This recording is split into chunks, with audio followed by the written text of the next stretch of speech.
Hello, this is Roy D. with another Wake Up America. Today was a beautiful day. Sky didn't have a cloud in sight. The sun was nice and warm on your face. It was a pretty day today, considering what's gone on in Chicago this weekend.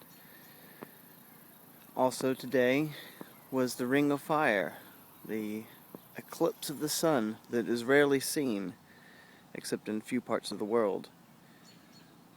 And it's kind of strange that it coincided with the NATO conferences.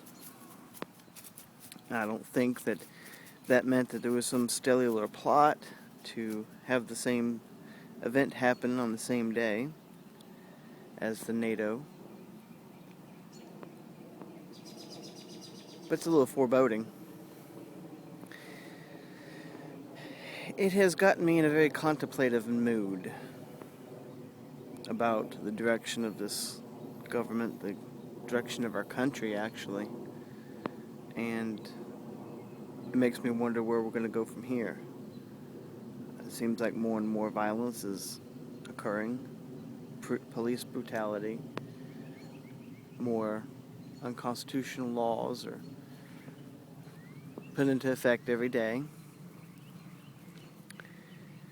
So, it makes me wonder, what do I do?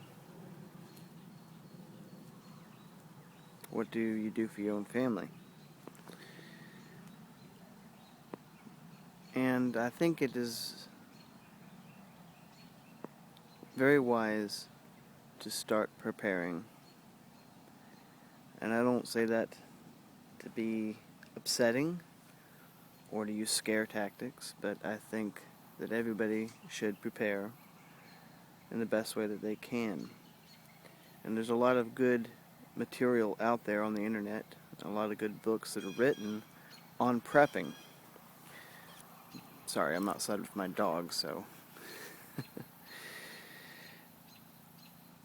there are a lot of resources available to you.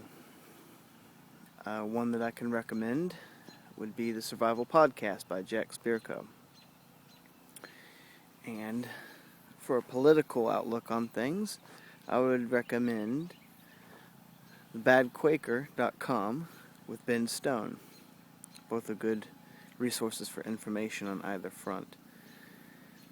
But what I would like to tell you is that preparing is something that, if you have a family, you're concerned about the future and where things are going, I think is very necessary. I want to be wrong, but it's got me second guessing myself and wondering if I'm just being tinfoil hat, if I'm just being crazy, or if there's a legitimate concern about what's going on. How should I move forward with my family and our plans?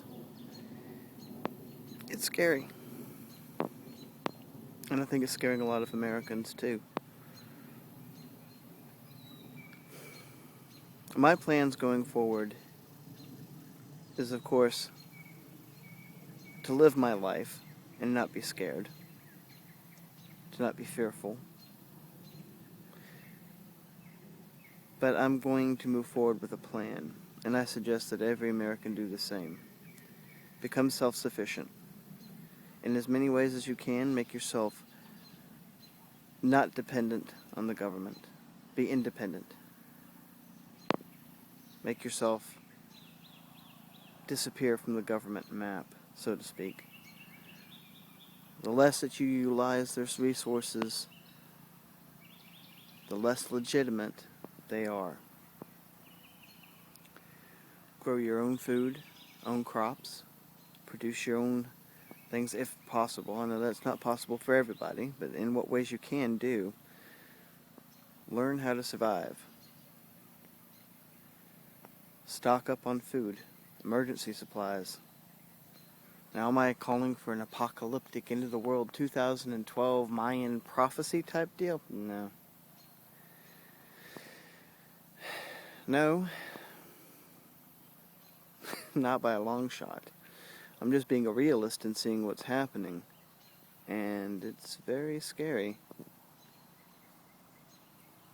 And I'm hoping that I'm wrong. The whole entire time, I hope that I'm wrong.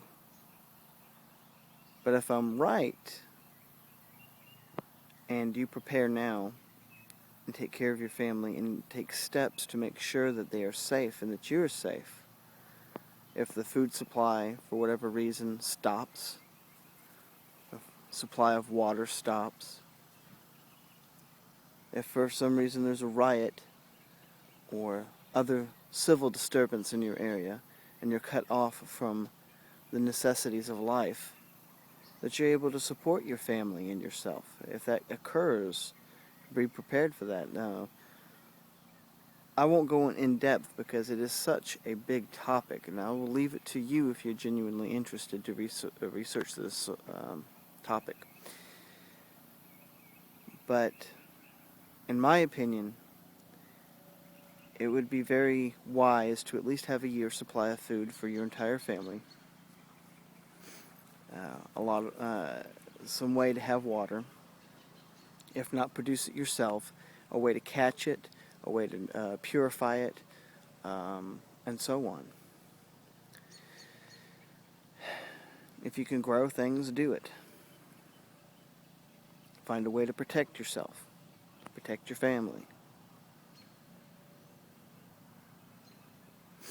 And everything else is icing on the cake. You can build from there, depending on what resources are available to you, what kind of funds you have, and you can decide on your own for that. But I think right now that is where a lot of my attention is going to go on from here on in. I have given my all to the Ron Paul campaign. It is now in the delegates' hands, as far as that goes.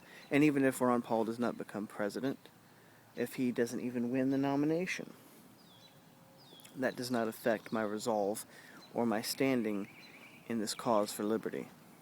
And it shouldn't for you either. Stand tall, stand proud. We're a growing breed. We're becoming stronger. We're becoming louder. There might be a bigger storm than you anticipated. But if we band together, hold the line, we can make America into the republic, into the great design that our founders had intended it to be. So I'll leave you with that this evening. Have a great week. And I will do like I suggest to you, to prepare and to live my life and enjoy it the best I can. Have a good night.